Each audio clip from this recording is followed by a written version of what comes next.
안녕하세요. 아삭플레이스입니다. 이번 영상에서는 그동안 채널에 담은 4성급 이상의 호텔 9곳에서 16번의 호텔 파인다이닝 식사로부터 느낀 개인적인 생각을 호텔별로 비교 정리해보려 합니다. 제가 방문했을 때 느꼈던 점과 개인적인 취향을 기반으로 선정했기 때문에 가볍게 참고하시면 좋을 것 같습니다.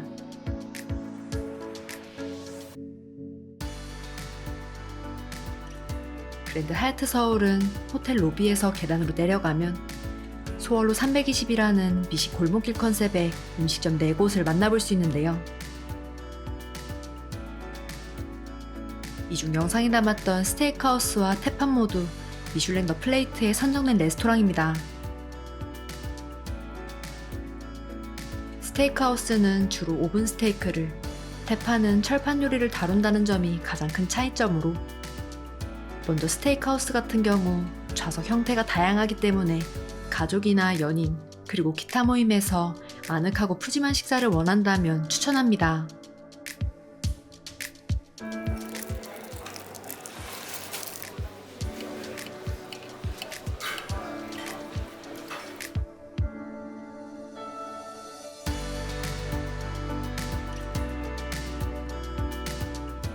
반면 태판은 바 테이블 형식의 옆 사람과의 간격이 좁은 편이라 개인적으로 2명이서 방문하는 것을 권장하며, 즐거운 볼거리와 다이나믹한 분위기에서 셰프님과 가볍게 소통하면서 식사할 수 있는 곳입니다.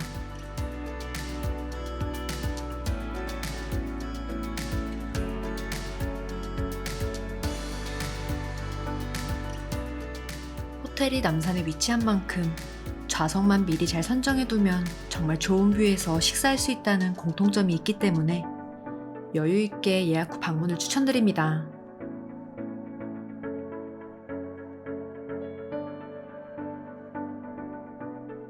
개인적으로 5성급 호텔 특유의 고풍스러움보단 서울시청 바로 앞이라는 접근성 좋은 비즈니스 호텔 이미지가 강한 곳으로, 더 플라자 호텔의 로비에서 에스컬레이터를 타고 올라가면 2층에는 유러피안 파인다이닝 디어 와일드를, 3층에서는 미슐랭 원스타인 한식 다이닝 주옥을 쉽게 찾을 수 있습니다.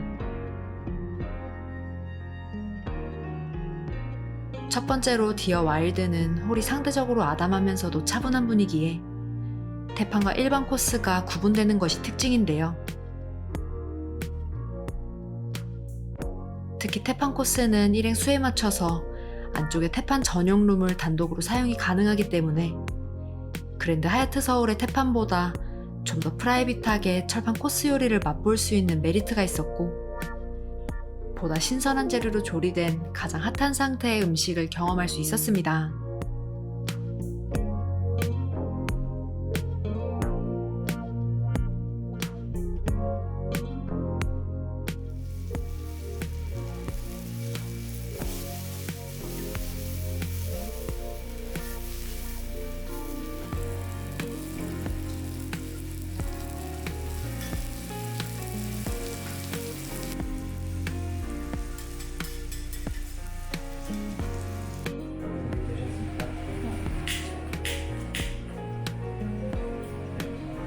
볼게요. 네. 하나, 둘, 셋. 일반 코스 또한 게리동 서비스로 구경하는 재미가 있다고 하는데요. 추후 영상에 담아볼 예정입니다.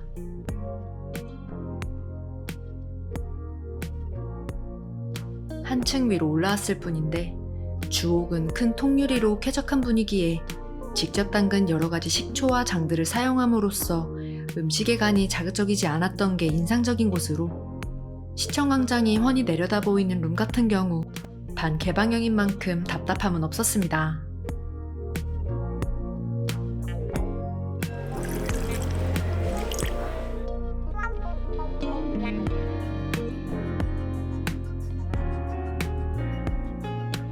하지만 그만큼 방음이 완벽하게 되지 않는다는 점과 추가로 룸차지가 발생할 수 있다는 점을 참고하시면 좋을 것 같습니다.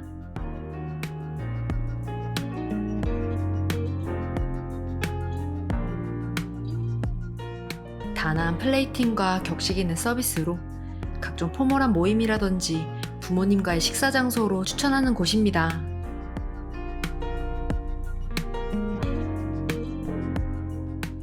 을지로 롯데호텔 서울의 여러 다이닝 중에 본관과 신관의 적절한 온도차를 느낄 수 있던 무궁화와 피에르 가니에르 두 곳을 영상에 담았는데요.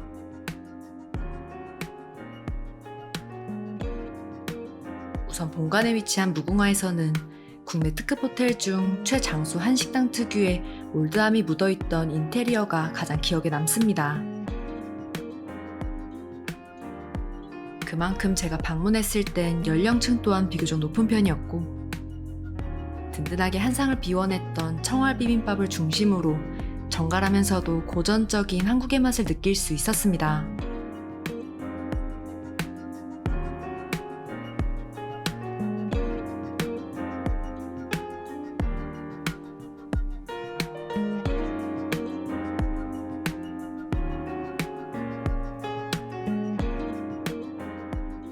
무엇보다 친절한 서비스에 조용하게 식사하기 좋았던 레스토랑으로 차분한 한 끼를 원한다면 방문을 추천합니다.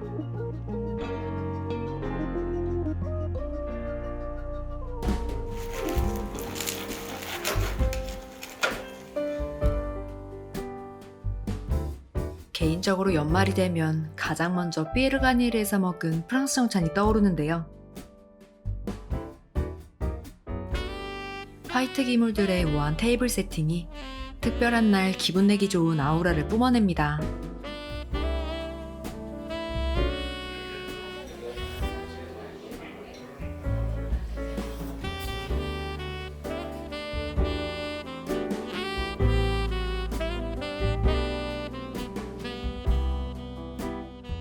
기가 막히게 녹진했던 밤 벨루테를 시작으로 실한 생선 요리와 풍미가 가득했던 한우 등심까지 아주 만족스러웠고, 크리스마스 메뉴에 걸맞게 디저트까지 매우 다양하게 맛볼 수 있었습니다.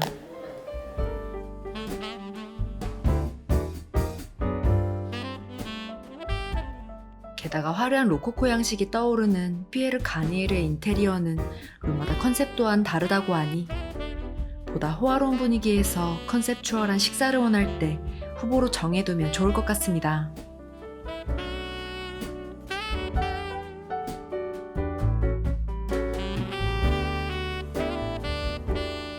프랑스 파리풍의 레스케이프 호텔에서는 컨템포러리 레스토랑 라망시크레와 모던 차이니즈 레스토랑 팔레드신에서 차별화된 앤티크함을 몸소 느낄 수 있었는데요.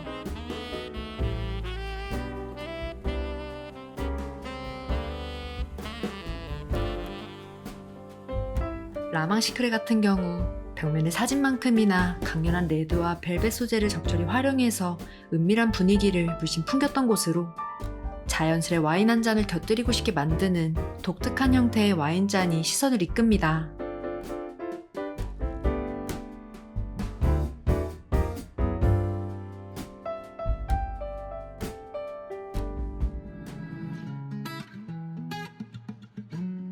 전체적으로 음식의 스토리가 워낙 탄탄한 데다가 소소한 이벤트를 받는 것처럼 참신한 식사를 할 수 있었고, 음식의 퀄리티와 서버의 쾌활한 서비스 또한 완벽했습니다.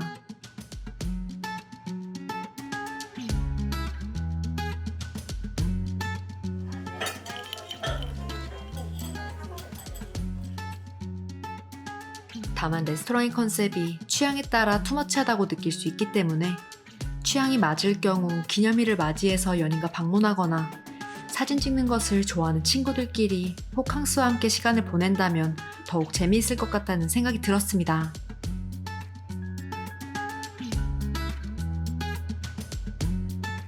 팔레드신이 위치한 레스케이프 호텔 6층은 1930년대의 화려한 상하이가 모티브인 공간으로 분주함과 역동성이 가득했습니다.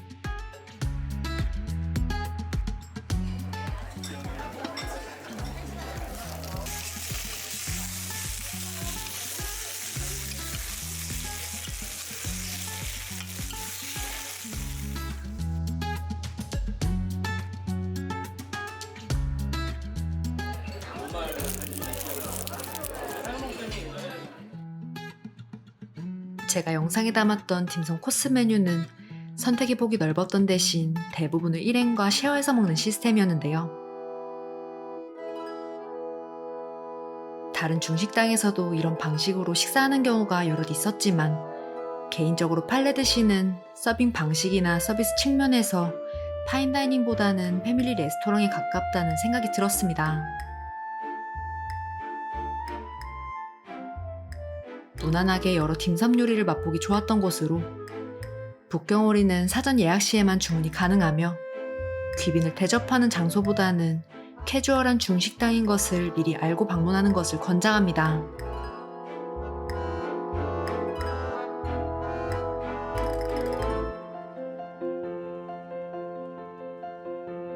반얀트리에서는 시그니처 레스토랑인 페스타 바이밍고를 채널에 담았었는데요. 호텔 특유의 도심 속 싱그러움을 담고 있는 유러피안 캐주얼 다이닝으로 현재 밍글스의 오너 셰프가 이끌고 있습니다. 레스토랑은 적당한 조경에 채광이 잘 들어오는 깔끔한 내부이며 개인적으로 보편적인 파스타 메뉴보다는 메뉴판에 제철 식재료가 명시되어 있던 요리들이 더욱 임팩트 있으면서 동남아 리조트에 온 듯한 초록초록한 맛을 즐길 수 있었습니다.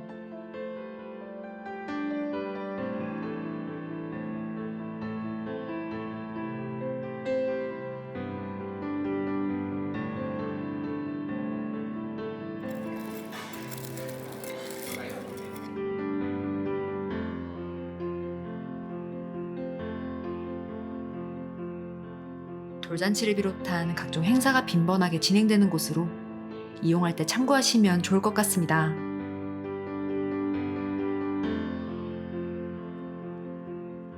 서울 신라호텔의 여러 다이닝 중에 한식당 라이언과 프렌치 레스토랑 콘티넨탈은 호텔 최고층인 23층에 있습니다. 덕분에 남산을 바라보면서 아늑한 식사를 할 수 있었는데요. 두 레스토랑의 입구가 동일한 만큼 내부의 적당한 조도와 무드는 신라호텔 특유의 차분한 분위기로 어느 정도 비슷했습니다.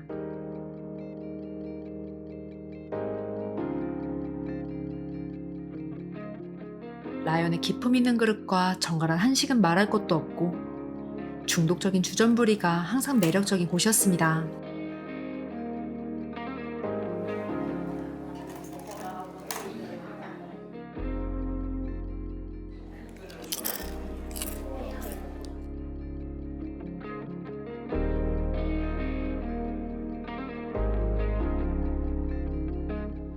개인적으로 런치와 디너를 통해 다양한 메인 요리를 먹어보았지만 육회 비빔밥과 갈비찜을 단연 으뜸으로 꼽을 정도로 순한 부드러움이 일품이라 생각하기에 귀빈이나 어르신 그리고 외국인과 함께 방문하는 것을 추천합니다.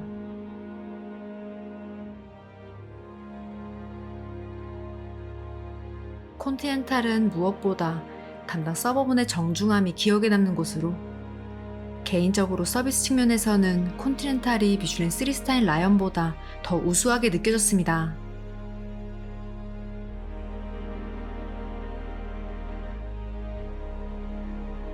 반면 음식의 개성이 뚜렷하기보단 절제미가 가득했던 쉽게 걸맞은 단아한 프렌치 요리들로 이거다 싶은 간판 메뉴는 현재 따로 기억에 남아있지 않습니다.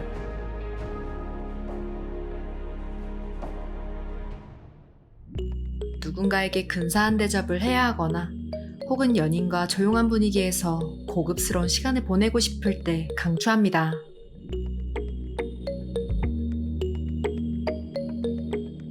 중후함이 느껴지던 서울 웨스틴 조선 호텔에서는 중식당 홍연의 주말 런치 특선을 영상에 담았었는데요. 제가 방문했을 땐 100년이 넘는 호텔의 역사만큼 전반적으로 레스토랑 손님들의 연령층이 높았으며 특히 어린아이들을 동반한 가족 단위가 많이 보였습니다. 식사했던 홀 같은 경우 소음은 심한 편이었지만 테이블 간에 파티션을 두어 방해받는 느낌은 상대적으로 적었고 메뉴 선택의 폭은 팔레드신보다 훨씬 더 다채로웠습니다. 게다가 가격 대비 코스의 가짓수나 맛에 대한 만족도가 높았던 곳으로, 그 중에서도 해산물의 퀄리티가 압도적으로 맑았던 덕분에 청아한 화이트 와인이 술술 넘어갔습니다.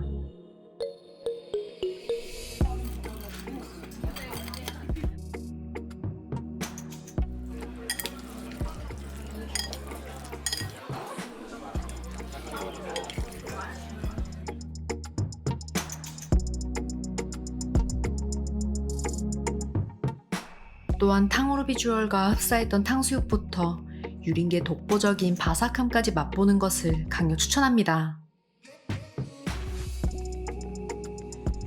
다양한 형태의 룸 또한 보유하고 있으므로 가족 행사에 적극 이용하면 좋을 것 같습니다.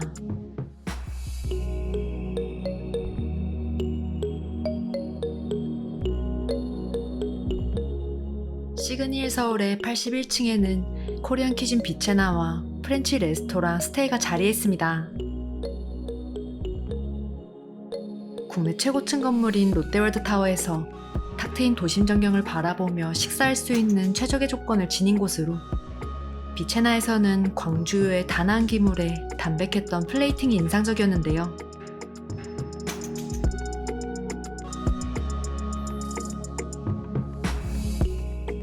그릇들과 어울리는 단정한 한식을 맛볼 수 있습니다.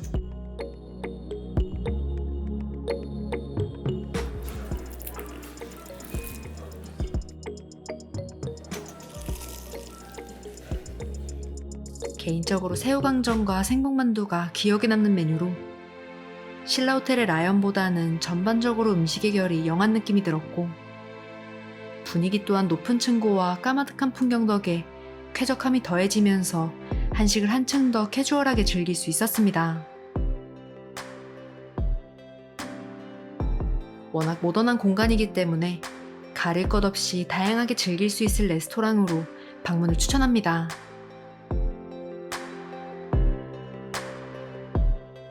스테이는 빛에 나와 사뭇 다른 분위기로 옐로우 톤이 화사하게 밝혀줍니다. 매 코스마다 엣지 있던 비주얼이 이목을 끌면서 개인적으로 음식의 맛보다는 다양한 볼거리에 홀리게 되던 식사였는데요.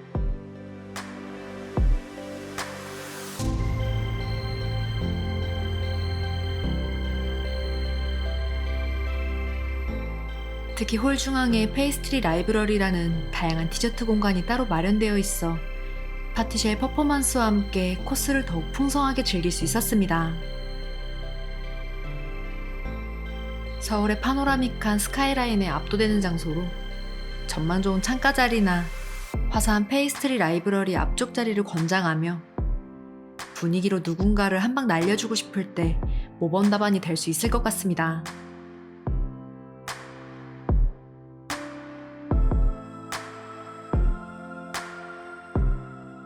마지막으로 포시즌스 호텔의 여러 다이닝 중에 북경오리로 유명한 중식당 유유안입니다.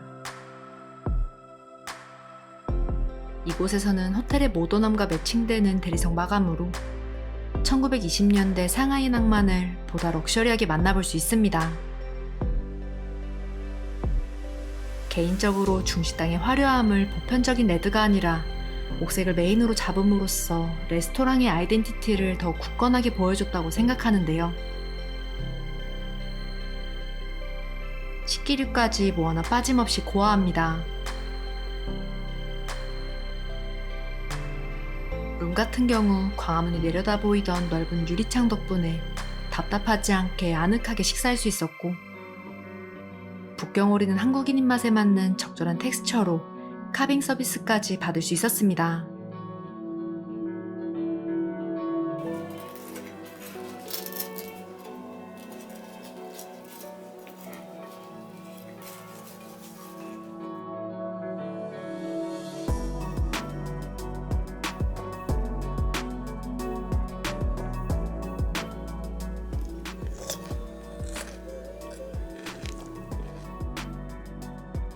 촌스러움 1도 없이 옥색으로 가득 찬 유유안에서 빛나는 북경오리 해체쇼를 눈앞에서 관람해보는 것을 추천합니다.